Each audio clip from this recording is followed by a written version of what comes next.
bakla palang umibig sa babaeng alam mong hindi ka magugustuhan. At masakit pag nakikita mo na nagsusubuan. Naglalambingan silang dalawa ng BF niya. Wala kang magawa kung hindi tanggapin. Walang puwang sa isip niya na maisip niya na merong puso na humahapde. Sa tuwing ang labi ng iyong mahal sa'yo'y dumadampe. Parang ako'y aping-ape, wala kong malapitan kung hindi ang alak lang at ang pulutang papaitan na nagbibigay ng kaginawa ang panandalian upang maunawaan ang ginawa kong kamalian. Ang agawin ka sa kanya at ikaw ay sulutin, at ang pagsasama nyo na maayos ay gustutin. Alam ko na gusto mo rin, ngunit bawal kasi malito. Ngunit kung iiwan ka na niya, lika ako'y nandito. Halibang magmahal sa'yo ang katulad ko.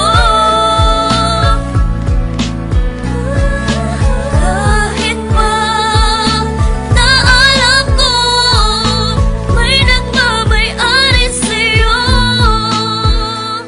Ilang bote ng alak ang inubos ko't itinaob upang kahit papano ay lumakas ang aking loob. Ngunit bakit ganun pa rin, wala pa ring ipinagbago. Di ko magawa ang aking mga ipinangako na hindi na kita guguluhin pa at lalapitan. At ibibigay ko ang hiling mo na katahimikan sa piling ng iyong minamahal na walang ginawa kundi saktan ka at paluwain lang ang iyong mata. Wala akong magawa kundi ikaw ay unawain na ikaw ay nagmahal at siya ay mas nauna sa'kin. Kung kaya nilawakan ko na lang ang aking isipan, at doon nasabi kong ba't ko ba pinagsisiksikan ang sarili ko sa taong di ako pinahalagahan. Nagmagmahal pala sa tulad mo'y isang katangahan, ngunit hindi pa rin nagbabago, ikaw pa rin. Kung iiwan ka niya, nandito ko, handa kang tanggapin. Halibang magmahal sa'yo ang katulad ko.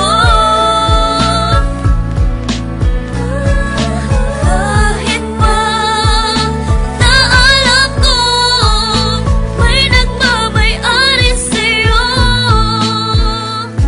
Mabigat man ang problema na sa'kin ay dumaan. Mahirap man kailangan kong bitawan upang gumaan. Yan ang aral na natutunan ko buhat ng matauhan. Dahil pala sa'kin kayong dalawa'y nagkatampuan. Kung kaya iiwas na ako, yun na ang aking pasya. Wala nang magsasabi sa iyo nang iwan mo na siya. Wala nang magdetect sa'yo gabi-gabi bago matulog. Di na magsasabi ng banging ka ba kasi nahulog na ako sa'yo. Wala na sa iyo nga aligay. Pag magmumura ka, wala nang tatapik sa iyong bibig. Sa tuwing magkikita tayo, di na ako sa'yo lalapit. Pag sa text hindi na tayo magtatawagan ng pangit. Kahit parang dinudurog sa sakit, nilalabanan dahil